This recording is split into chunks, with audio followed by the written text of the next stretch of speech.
Hello friends, welcome to Balaji accounting. आज हम tally ERP 9 से बैंक रिकंसिलिएशन करना सीखेंगे। दोस्तों, टैली में बैंक रिकंसिलिएशन करने के लिए आपको गेटवे ऑफ टैली में रहते हुए डिस्प्ले ऑप्शन में जाना है। डिस्प्ले के बाद अकाउंट बुक्स के बाद लेजर, और लेजर में हम हमारा बैंक अकाउंट ओपन करेंगे जिसका हमें बैंक रिकंसाइल करना है। दोस्तों, यहाँ पर हम एक बात चर्चा करेंगे कि मान लीजिए आप किसी फर्म में अक्टूबर से वर्किंग करना चालू कर रहे हैं और अक्टूबर के पहले के मंथ का भी बैंक रिकंसाइल जो पहले अकाउंटेंट था उन्होंने नहीं किया हुआ है।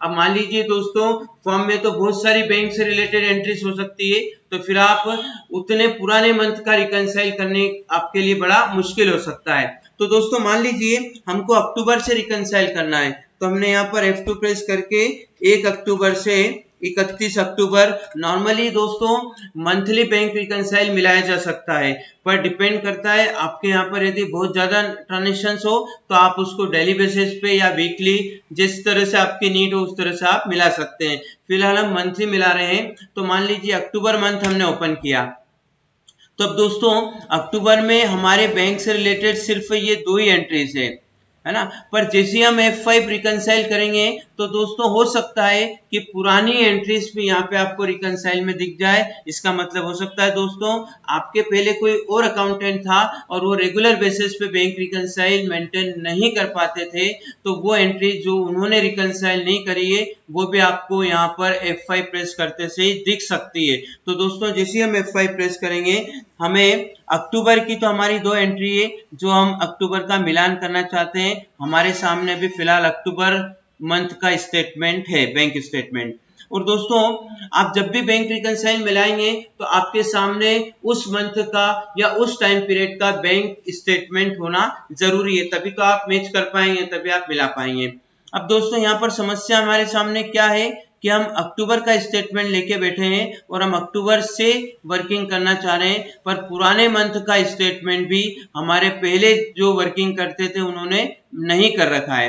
तो दोस्तों अब ये तो यहाँ बहुत कम एंट्रीज है, अप्रैल से सितंबर में से 6 मंथ में काफी एंट्रीज हो सकती है बैंक की एंट्रीज। तो उस केस में हम क्या करें? क्या हम अप्रैल से बैंक रिकंसिलिएशन स्टार्ट करना चालू करें? तो दोस्तों बहुत लेंदी काम हो जाएगा। तो फिलहाल हम चाहते हैं अक्टूबर से रिकंसाइल करना, लेकिन जब तक पुराने मंथ का रिकंसाइल नहीं होगा तब तक आप अक्टूबर का नहीं कर सकते और न ही आपको प्रॉपर रिजल्ट मिल पाएगा। तो दोस्तों उसके लिए टैली ने बहुत बढ़िया ऑप्शन दिया है। आप यहाँ पर सेट बैंक डेट पे जाएंगे, जैसे आप सेट बैंक डेट पे जाएंगे तो आपको 3 ऑप्शंस मिलेंगे कि आप जो बैंक रिकंसाइल मिलाना चाहते हैं उसमें क्या डेट डालना चाहते हैं। अब दोस्तों सितंबर तक में तो हम चाहते हैं कि पुरानी कोई डेट में या हम हमारे हिसाब से कर ले और अक्टूबर से हम प्रॉपरली बैंक स्टेटमेंट से उसको मैच करेंगे। तो दोस्तों उसके लिए ऑप्शन है, या तो आप चाहें तो इंस्ट्रूमेंट डेट का ऑप्शन ले लेंगे। इंस्ट्रूमेंट डेट का मीन्स होता है चेक डेट, चेक की तारीख। मतलब आपने ये जो इंस्ट्रूमेंट डेट डाल रखी है, जैसे आप यदि इंस्ट्रूमेंट डेट लेते हैं यहाँ पर, तो जो एंट्रीज यहाँ पर दिख रही है सभी एंट्रियों में बैंक की डेट आ जाएगी, मतलब आपने चेक किस तारीख का दिया है।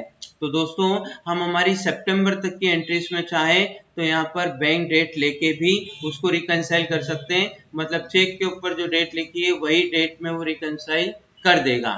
या फिर दूसरा ऑप्शन होता है दोस्तों न्यू डेट। हम चाहें तो यहाँ पर जैसे हम सितंबर तक की एंट्रीज में डेट लेंगे, अक्टूबर में तो हम हमारे हिसाब से डालेंगे, तो सितंबर की डेट में हम न्यू डेट ले लेते हैं, तो वो पूछेगा कौन सी डेट में आपको करना है। तो हम चाहें तो दोस्तों 30/9 भी ले सकते हैं। तो ये जो पुरानी सितंबर तक की एंट्रियां हैं वो सभी में 30/9 डेट लिखी हुई आ जाएगी और वो रिकंसाइल हो सकता है। एक्चुअल रिकंसिलिएशन डेट भले ही कुछ और हो सकती है, बट हम पुराना नहीं मिला सकते इतना, तो उस केस में हम 30/9 डाल देंगे। तो दोस्तों सभी एंट्रीज में 30/9 आ जाएगी। ये अक्टूबर की एंट्रीज में तो अभी हम मैच करेंगे, तो इनको आप छोड़ दीजिए, बाकी सभी में 30/9 आ जाएगी। तीसरा ऑप्शन और दिया है दोस्तों, आप चाहे वाउचर डेट, तो जिस डेट में आपने यहाँ एंट्रीज कर रखी है वो डेट भी आ सकती है। जैसे हम वाउचर डेट लेके एंटर करेंगे तो जिस तारीख को हमने एंट्रीज कर रखी है टैली में वही डेट में वो ऑटोमेटिक रिकंसाइल कर देगा। तो दोस्तों इन 3 में से कोई भी ऑप्शन हम पुरानी एंट्रीज जो रिकंसाइल नहीं कर पाए हैं इकट्ठी इतनी एंट्रीज रिकंसाइल करना पॉसिबल नहीं है, तो हम उस केस में ऐसा भी कर सकते हैं। तो फिलहाल हम ले लेते हैं इंस्ट्रूमेंट डेट, मतलब जो चेक के ऊपर तारीख लिखी है वही डेट हम ले रहे हैं। तो जैसे हमने इंस्ट्रूमेंट डेट लिखी, तो जो इंस्ट्रूमेंट डेट है चेक के ऊपर जो तारीख लिखी थी वही तारीख यहाँ पर आ जाएगी। तो ये सितंबर तक का तो ठीक है, फिलहाल अक्टूबर का हम मिलाएंगे। अक्टूबर का स्टेटमेंट हमारे सामने है, तो हम मैच करेंगे। दोस्तों आपको यहाँ पर कौन सी डेट दिख रही है? जो डेट में आपने टैली में एंट्रीज डाली है। और ये कौन सी डेट पूछी जा रही है यहाँ पर? जिस तारीख को बैंक स्टेटमेंट में ये एंट्री शो हो रही है। तो दोस्तों ये सब में तो हमने इंस्ट्रूमेंट डेट के अकॉर्डिंग ले लिया, पर यहाँ पर हम 5 अक्टूबर को जो हमको लोन मिला था, है ना, गोपाल जैन से जो लोन लिया था हमने 28,000 का, उसकी एंट्री हमको बैंक स्टेटमेंट में जिस तारीख को शो हो रही है वो डेट हम डालेंगे। तो मान लीजिए 5 तारीख को हमको चेक मिला, मान लीजिए हमने 5 को ही उसे डिपॉजिट कर दिया और वो अदर बैंक का था। जैसे मान लीजिए हमारा SBI में अकाउंट है और हमको जो चेक मिला वो ICICI बैंक का चेक मिला, तो नॉर्मली दोस्तों अदर बैंक के चेक में उसको क्लियर होने में 2 दिन नॉर्मली लगते हैं। तो हम एज्यूम कर लेते हैं, फिलहाल हम एज्यूम कर रहे हैं, पर प्रैक्टिकली आपके सामने बैंक स्टेटमेंट रहेगा, उसी से आपको मिलान करना है और वही डेट यहाँ पर डालनी है जो बैंक स्टेटमेंट में इस एंट्री के सामने लिखी हुई है। तो हम फिलहाल मान लेते हैं 7 अक्टूबर को वो चेक क्लियर हो गया है, बैंक स्टेटमेंट में आ गया है। देन एंटर किया। अब दोस्तों ये आप देख पा रहे हैं कॉन्ट्रा एंट्री है, मीन्स बैंक में पैसा जमा करने या बैंक से निकालने से रिलेटेड एंट्री है। तो दोस्तों आप जानते हैं वो तो सेम डेट को ही हमेशा आ जाती है। तो 25/10 को हमने बैंक में जमा किया या निकाला और वो सेम एंट्री 25/10 को यहाँ पर शो हो जाएगी, स्टेटमेंट में दिखेगी। तो हम यहाँ पर 25/10 डाल रहे हैं, देन एंटर कर रहे हैं। जैसे हम एंटर करेंगे तो ये रिकंसाइल हो जाएगा। अब आप दोस्तों अक्टूबर मंथ खुला हुआ है और F5 प्रेस करेंगे तो आपको यहाँ पर कोई डिफरेंस नहीं दिख रहा है, मीन्स आपका और बैंक का बैलेंस बिल्कुल मैच हो रहा है, ऐसा भी हमने एज्यूम किया है। आगे के मंथ में हम थोड़ा सा चेंज करके भी देखेंगे। तो दोस्तों अभी तक का 31 अक्टूबर तक का बैलेंस आपका और बैंक का बिल्कुल इक्वल आ रहा है, मैच हो रहा है। अब दोस्तों आपको क्या ध्यान देना है, जब भी आप बैंक से स्टेटमेंट लाए हैं उस स्टेटमेंट की कॉपी आपके पास है, उसके अलावा आपका जो अक्टूबर की एंट्रीज बैंक में की हुई है उसका आप पहले ही लेजर का प्रिंट निकाल देंगे। और तीसरी चीज, आपको जो रिकंसाइल किया है इसको भी आप Alt P के थ्रू यहाँ पर प्रिंट निकाल सकते हैं। तो दोस्तों ये तीनों की कॉपी एक साथ लगी रहेगी, तो कोई भी पर्सन देखेंगे तो उनको बिल्कुल क्लियर हो जाएगा कि बैंक के अकॉर्डिंग ये बैलेंस आ रहा है और टैली में हमारा क्या बैलेंस आ रहा था, और बैंक रिकंसाइल के थ्रू हमारा और बैंक का बैलेंस बिल्कुल इक्वल आ रहा है। डिफरेंस आता तो यहाँ पर दिख जाता, आगे के मंथ में भी हम देखेंगे उसे भी। तो दोस्तों तीनों चीजों का प्रिंट आउट हम निकाल कर फाइल में लगा देंगे। अब नेक्स्ट बात करते हैं दोस्तों, अक्टूबर के बाद नवंबर मंथ का हमें रिकंसाइल मिलाना है। तो सबसे पहले हम बैंक लेजर में पीरियड के थ्रू F3 के थ्रू नवंबर मंथ का बैंक अकाउंट ओपन कर लेंगे। तो 1 नवंबर से 30 नवंबर। तो दोस्तों ये हमने जो हमारे टैली में बैंक में एंट्रीज कर रखी है वो स्टेटमेंट आपका ओपन है, और साथ में आप बैंक से जो स्टेटमेंट लेके आए हैं वो आपके सामने रहेगा। उससे आप मिलान करेंगे कि नवंबर में बैंक स्टेटमेंट में कितनी एंट्री है और हमारे यहाँ कितनी एंट्री है। तो मान लीजिए 30 नवंबर को हमने चेक दिया था मंथ की लास्ट डेट को 12,000 का शक्ति ट्रेडर्स को। तो अब हो सकता है कि उसके क्लियर होने, इस मंथ में क्लियर होने की संभावना कम है, क्योंकि यदि वो सेम बैंक का होगा, मान लीजिए हमारा भी SBI में अकाउंट है और सामने वाले जिसको हमने दिया है उनका भी बैंक SBI में अकाउंट है, ब्रांच भले ही कोई सी भी हो उससे फर्क नहीं पड़ता, तो वो सेम डेट को क्लियर हो सकता है। पर मान लीजिए हमने 30 नवंबर को चेक दिया और उनका किसी और बैंक में अकाउंट है और उन्होंने उस चेक को लगा भी दिया, 30 नवंबर को भी लगा दिया, तो भी वो नवंबर में पास होने की संभावना नहीं रहेगी। तो उस केस में आप जैसे ही F5 प्रेस करेंगे, हमारी नवंबर की एंट्री तो यहाँ आपको शो हो रही है, पर बैंक स्टेटमेंट में हमने देखा तो हमारी कोई एंट्री ही नहीं है। मान लीजिए नवंबर में कोई एंट्री ट्रांजेक्शन हुआ ही नहीं, क्योंकि आपने सिर्फ एक चेक दिया है और आपको कोई ऐसा चेक मिला भी नहीं है। आपने एक चेक दिया है जो दिसंबर में क्लियर होगा, मान लीजिए नवंबर में नहीं है, वो कब होगा वो हम नहीं बता सकते। है ना, बाकी वो दिसंबर मंथ में नहीं है। तो मान लीजिए दिसंबर का बैंक स्टेटमेंट आपके पास लाए आप, लेकिन कोई एंट्री उसमें नहीं है, तो फिर हम यहाँ पे कौन सी डेट डालें? हम डेट छोड़ देंगे दोस्तों, क्योंकि वो स्टेटमेंट में एंट्री है ही नहीं। हमको यहाँ स्टेटमेंट में से देखकर डेट डालनी है। जब स्टेटमेंट में ही वो एंट्री नहीं है तो फिर इसकी हम डेट नहीं डाल सकते। फिलहाल हम इस एंट्री को छोड़ देंगे। इसका मतलब हमारा बैंक के बैलेंस में इस एंट्री की वजह से डिफरेंस आ जाएगा। Balance as per company book 38,700। दोस्तों जैसे ही आपने 12,000 की पेमेंट की एंट्री डाल दी तो आपका बैलेंस 12,000 से कम होकर 38,700 हो गया। जबकि बैंक में वो एंट्री नहीं आई है, तो बैंक में स्टेटमेंट में आपको बैलेंस क्या शो हो रहा है? 50,700। जबकि हमारे यहाँ पे 38,700 हो रहा है, क्योंकि हमने ये चेक देकर हमारे यहाँ बैंक पेमेंट की एंट्री डालकर अपना बैलेंस 12,000 से कम कर दिया। तो दोस्तों यहाँ पर क्लियर शो हो रहा है आपको amount not reflected in bank.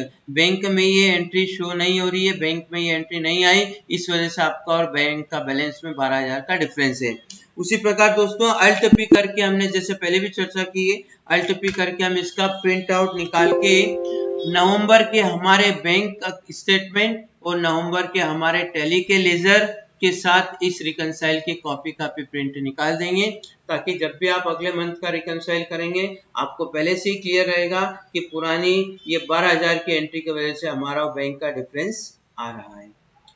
दोस्तों अब हम दिसंबर मंथ का रिकनसाइल करेंगे, तो आपको अपने बैंक लेजर में F2 की मदद से 1/12 से 31/12 मीन्स दिसंबर मंथ का स्टेटमेंट टैली का ओपन करना है।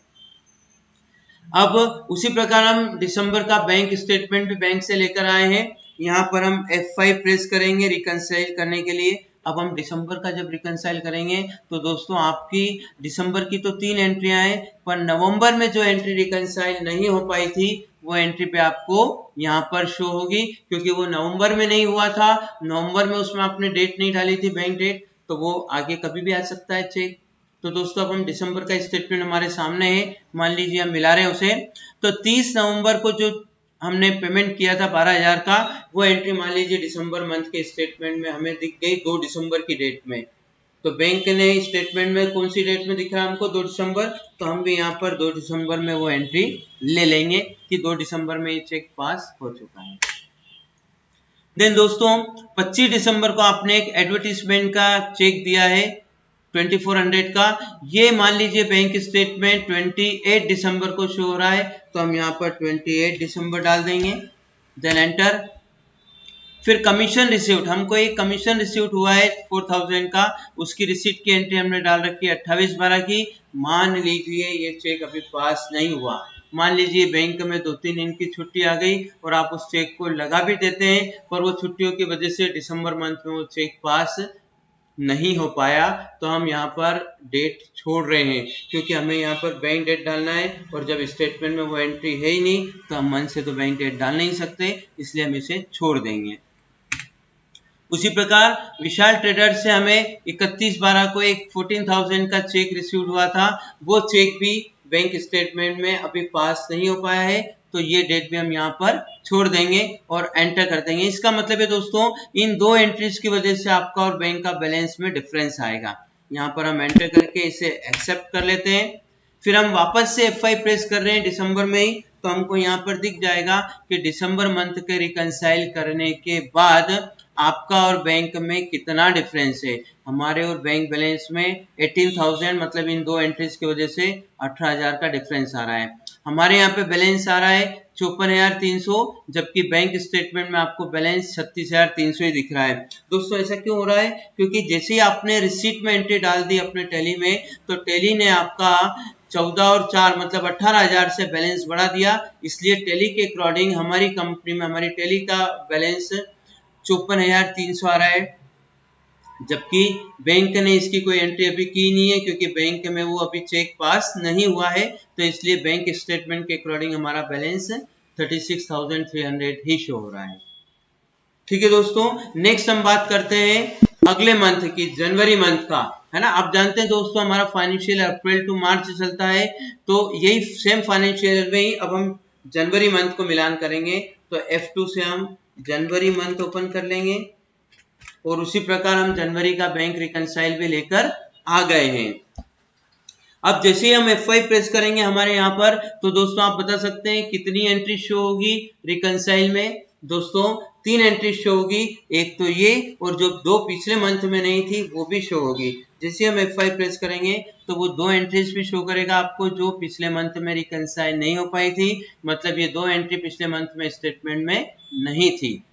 तो इस तरह 3 एंट्री है। अब हम जनवरी का स्टेटमेंट लेके आए, तो दोस्तों जनवरी के स्टेटमेंट में ये वाली एंट्री जो कमीशन की थी वो बैंक स्टेटमेंट में मान लीजिए 4 जनवरी को हमको शो हो रही है, तो हम 4 जनवरी डाल सकते हैं। दोस्तों ये डेट कुछ भी हो सकता है, अभी फिलहाल हम एज्यूम कर रहे हैं। फिर 31 दिसंबर का चेक था जो हमको मिला था, वो भी मान लीजिए 4 जनवरी को क्लियर हो गया, तो 4 जनवरी डाल देंगे। और ये कॉन्ट्रा एंट्री दोस्तों कैश और बैंक से रिलेटेड कॉन्ट्रा एंट्री, तो आप जानते हैं सेम डेट को ही आ जाती है, तो यहाँ पर 5 जनवरी, हमने भी यहाँ पर 5 जनवरी डाल दिया। देन एंटर किया, फिर एक्सेप्ट कर लिया। फिर अब आप देखेंगे F5 प्रेस करेंगे तो आपका और बैंक के बैलेंस में अब कोई डिफरेंस नहीं आ रहा है। जो पिछले मंथ में डिफरेंस आ रहा था 18,000 का, अब वो यहाँ पर वो दोनों एंट्री स्टेटमेंट में जनवरी के स्टेटमेंट में आ गई है, तो जनवरी में आपका और बैंक का बैलेंस मैच हो रहा है। फिर नेक्स्ट चलते हैं दोस्तों हम फरवरी का रिकंसाइल मिलाने के लिए, तो यहाँ पर हम F2 से फरवरी मंथ डाल देंगे, 1 फरवरी टू 28 फरवरी। अब यहाँ पर दोस्तों F5 प्रेस करेंगे रिकंसाइल के लिए, तो आपको 5 फरवरी को आपने कॉन्ट्रा एंट्री की है कैश और बैंक से रिलेटेड, तो वो तो दोस्तों बैंक स्टेटमेंट में भी ऑब्वियसली 5 फरवरी को ही आ गई होगी, तो यहाँ हम 5 फरवरी डाल सकते हैं। देन नेक्स्ट हम बात करते हैं 22 फरवरी को एक रिसीट की एंट्री हमको प्रभात ब्रदर्स से चेक मिला था 15,000 का, वो मान लीजिए 25 फरवरी को पास हो गया है, तो यहाँ पर हम 25 फरवरी डाल देंगे। दोस्तों अब यहाँ पर एक चीज और हम चर्चा करेंगे कि बैंक स्टेटमेंट में आपको एक बैंक चार्जेस की एंट्री दिख रही है, मतलब बैंक ने किसी भी चीज का चार्जेस लगाया है ना, हो सकता है बैंक ने चेकबुक चार्जेस लगाया हो या किसी भी चीज का चार्जेस लगाया हो, तो वो एंट्री तो हमारे यहाँ पे हमने करी नहीं, क्योंकि उसका हमें कोई नॉलेज नहीं था कि बैंक कितना चार्ज लगा सकता है। वो हमें तब पता चला जब हम बैंक स्टेटमेंट लेके आए हैं।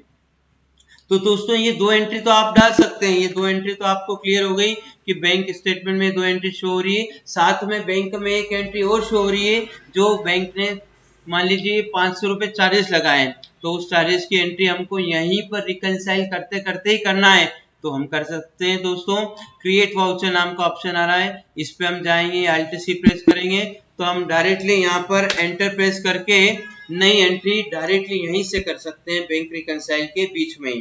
तो दोस्तों बैंक ने कुछ चार्जेस लगाया, तो उसकी एंट्री हमको कहाँ करना पड़ेगी, पेमेंट में। क्यों? क्योंकि हमारा बैंक बैलेंस कम हो रहा है। मान लीजिए बैंक ने चार्जेस 28 फरवरी को लगाया, तो हम भी 28 फरवरी को एंट्री डाल देंगे। एंट्री क्या होगी, bank charges debit, bank charges का लेजर बना हुआ नहीं है, तो हम Alt+C से बना सकते हैं। तो हमने Alt+C से बैंक चार्जेस अकाउंट बनाया और इसका ग्रुप ले लिया इनडायरेक्ट एक्सपेंस, क्योंकि हमारे लिए तो वो एक्सपेंस ही है। देन इसको हमने एक्सेप्ट कर लिया। मान लीजिए बैंक ने 500 रुपए चार्जेस लगाए हैं, तो हम 500 रुपए से ये एंट्री डाल देंगे। हमको ये एंट्री कौन सी तारीख में डालनी है, जिस तारीख को बैंक स्टेटमेंट में शो हो रही है। क्रेडिट में हम ले लेंगे bank SBI, then enter. Cheque से फिलहाल कोई मतलब नहीं है, यहाँ एंटर करके इसे एक्सेप्ट कर देंगे। जैसे ही हम एक्सेप्ट करेंगे अगेन हम हमारे रिकंसाइल में ही वापस पहुंच गए जहां से हम एंट्री करने के लिए गए थे।